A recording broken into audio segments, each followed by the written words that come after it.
On va ouvrir une parenthèse et puis la fermer après. C'est juste pour parler un peu du foot béninois qui semble donner un nouvel élan à ce sport-là. Nous avons justement pour l'occasion le confrère togolais qui vit là-bas au Bénin, Robert Coupin-Edor. Bonjour. Bonjour Franck, bonjour aux fidèles auditeurs de la 91.9. Très heureux d'être en Samedi Sport.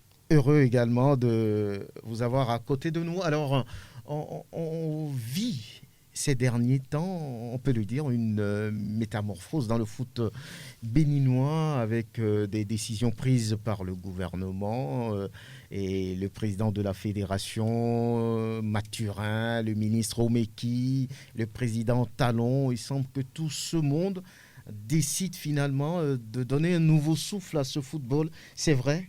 C'est vrai, c'est dans la dynamique du PAG, entendé par le programme d'action du gouvernement de Patrice Talon, le volet sport, bien évidemment, qui constitue à révéler le Bénin par le sport.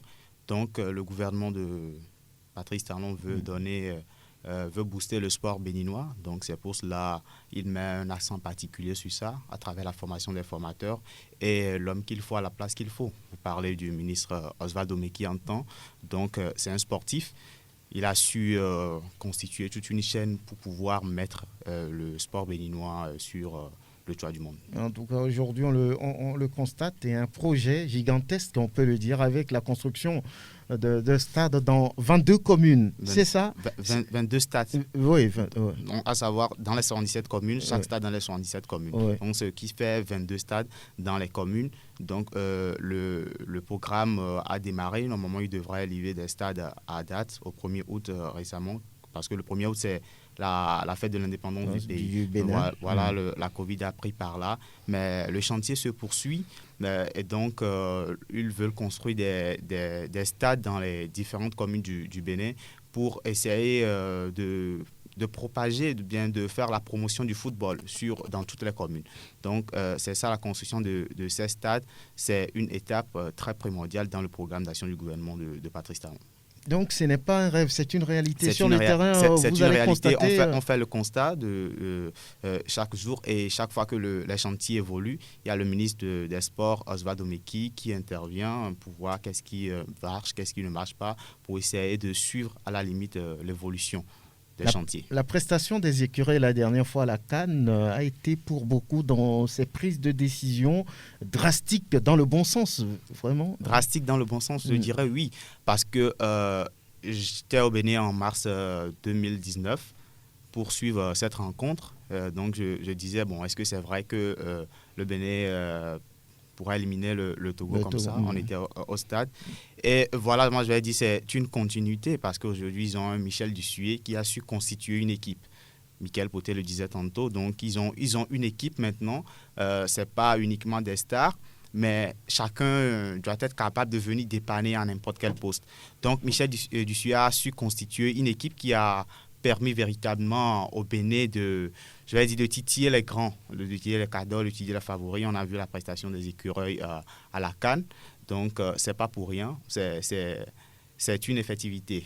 Pour en parler. L'ambition pour le gouvernement béninois, c'est de voir le Bénin, peut-être à la Coupe du Monde dans les années à venir, gagner la CAN, pourquoi pas? C'est ce qu'ils se disent. Le ministre des Sports y croit fort. Il dit nous irons à la Coupe du Monde.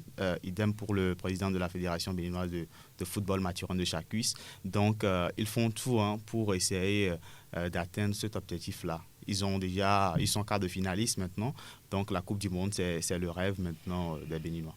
Et à côté du foot, est-ce que les autres sports aussi sont pris en compte? Bien sûr. Récemment, le ministre des Sports veut changer des choses, veut transformer les clubs en sociétés sportives. Donc là, ça va impacter tous les domaines, à savoir toutes les disciplines, à savoir le basket, le hand et autres. Donc, ce ne sera plus des clubs qui seront dirigés par uniquement des individus, mais ça serait des modèles sportifs, à savoir trois types de modèles sportifs, à savoir une entreprise sportive à responsabilité limitée, une société anonyme à objectif sportif et une société anonyme sportive professionnelle. Donc le tout, c'est dans le but de booster le sport béninois en général. Vous êtes dans le domaine du sport au Bénin. Que représente le sport dans son ensemble pour un Béninois, pour les Béninois? Qu'est-ce qu'ils disent? Le sport, c'est quoi? Ça représente quoi pour eux? Je vais dire que le Béninois est fan du sport, mais on sait qu'à travers les années précédentes, c'était pas ça, parce qu'il y avait eu un peu de corruption et autres. Maintenant, je vais dire que c'est ce nouveau président, le président Talon, qui a, je vais dire, a su réconcilier la famille sportive. Donc, on a constaté des changements dans ce sport. Là, maintenant, je vais dire que les Béninois sont maintenant plus aguerris, je vais dire, à aller au stade maintenant, suivre des matchs de basket. Le Cotonou a abrité la Folle Ligue de basket. Maintenant, si tu vois le monde, c'est là tu se rendras compte effectivement de l'engouement qu'il y a actuellement au Bénin. On est loin donc des crises qui minaient le sport béninois. On est loin de tout ça. On est loin de tout ça. Un mot pour terminer, Robert Edor. Un mot pour terminer, déjà c'est de souhaiter une bonne chance au coach Abalo Dossé pour la prochaine échéance du CHAN. J'ai suivi sa prestation lors du tournoi de l'UFOA parce que l'ORTBA a les droits de diffusion. Donc, j'étais sur le plateau reporter pour les matchs du Togo. Tout ça, là, donc, c'est une fierté pour moi également de voir mes compatriotes aussi hisser bien le drapeau sur le toit.